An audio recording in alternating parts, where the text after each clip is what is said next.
Today I'm sharing with you some clever ways to pay off your mortgage early. These tips will help save you thousands of dollars in interest, so pay attention. As you probably know, making extra payments on your mortgage does not lower your monthly payment. It just helps shorten the term of the loan and saves you money on interest. If you are planning on staying in your home for a very, very long time, or perhaps the rest of your life, this video is going to interest you. If you are only planning on being in your home for the next 3, 5, 10 years, it honestly might not make sense to put the extra cash towards your mortgage. You might want to keep it free for other investment opportunities. I wanted to make this video because whether you want to pay off your mortgage early or not, I want everyone to know that you have options to save some money on interest. So take or leave the advice, totally up to you. However, if you are in a mortgage for the long term, then following an extra payment plan could let you live mortgage free for 5 or more years. So it can shave off about 5 years from your mortgage. If you're on a 30-year mortgage, you can shrink that down to 25. So in the scenario, then it probably makes sense to follow one of these techniques. If you have a variable rate mortgage, I would recommend doing one of these techniques just as a safeguard, because when your rate goes up on year 7 or year 10, you are going to be spending more on interest and less on principal at that point in time. So paying down the principal balance as much as you can now in a way that makes sense is going to help future you big time. First, the 13th month payment.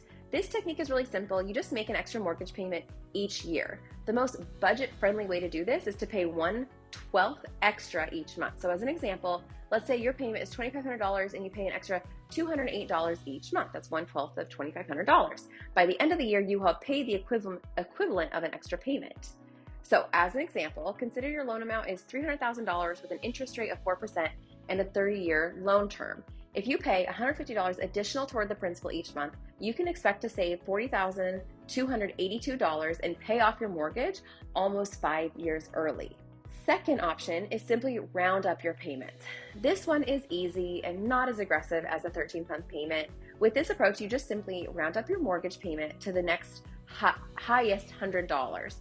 So this just chips away at your principal at a slightly higher pace without feeling a pinch in your budget.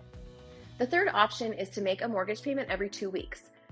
I'm not talking about making a full payment, just half. So you don't have to come up with any extra payments with this approach. You just split your monthly payment into 2 smaller payments and pay bi-weekly. So here's how it works. Most mortgages require a monthly payment, so you're making 12 payments per year. If you switch to making a payment every 2 weeks, you end up making 26 payments per year. In effect, that's 1 extra payment. This not only quickens the pace of your loan payoff, but it also saves you money on interest over the life of your loan. This strategy can shave 4 to 6 years off a typical 30-year loan, depending on your interest rate. On a 15-year mortgage, bi-weekly payments may cut 1 to 3 years from the repayment time frame, depending on the loan amount and the interest rate. Here's an example for you. On a $250,000 loan, 30-year fixed rate mortgage at 3.5%, you'll pay off your mortgage 4 years early and save more than $20,000 in interest. So just be aware, not all lenders allow bi-weekly payment plans, though many do. If you want to switch to this payment method, you have to contact your lender and double check that they don't charge you a fee to do so, because they want to earn the interest. Another option is just schedule extra payments. Maybe you aren't able to come up with the extra cash to make an additional payment each month, or you don't want to. That's okay. A couple of well-timed extra payments throughout the year can be even more effective. Perhaps you receive an annual bonus from work or tax return each April. If you were to take $1,200 per year and apply it to the same mortgage example I spoke about just right before this, you'd cut your loan down by over 3 years and save over $25,000 in interest. Another option that applies when rates are good is to refinance to a shorter term length.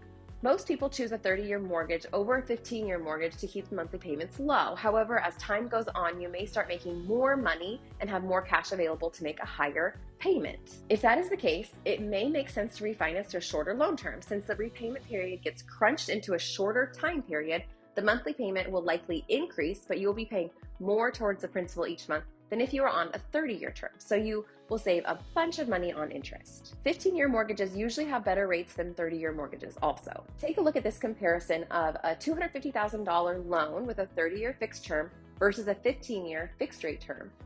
As you can see, it's possible to save $84,655 in interest and pay off your mortgage in half the time by refinancing from a 30-year to a 15-year term. Okay, as promised, here are some disadvantages of paying off your loan early. First of all, you will have less money on hand for higher interest debt. If you have credit card or student loan debt, putting all of your extra cash towards paying off your mortgage early can cost you in the long term because these other types of debt likely have higher interest rates. Secondly, if you're putting too much money towards your loan, you're going to have less money set aside in savings. So make sure that you have an emergency fund saved up, usually 3 to 6 months worth of expenses before you start making additional principal payments. Last but not least, another potential disadvantage of paying off your loan early is that you could miss out on higher returns from investing. If you have a low interest rate already, if you have an opportunity to invest your money for returns that are going to be significantly higher than your mortgage rate, you'd be better served doing that than getting rid of your mortgage faster. For example, if your mortgage rate is 3.5% and your portfolio earns an average of 6% per year, you're going to be losing money by using your extra funds to pay off that loan early. So it sounds nice, but it might not be the smartest move. So before you decide to pay off your mortgage early, ask yourself these questions. First, do I have an adequate emergency fund of at least 6 months worth of expenses? Second, am I on track to save enough for retirement and other major financial goals? And third, do I have little to no high interest debt, including credit cards? Sometimes making a decision like this to pay off your mortgage, though, isn't all about the numbers, right? Sometimes it isn't about getting the best return, but simply finding that peace of mind, stability, personal preferences toward debt in general. So whatever camp you're in, at least now you know what your options are and some techniques to pay off your home loan faster if you choose to do so.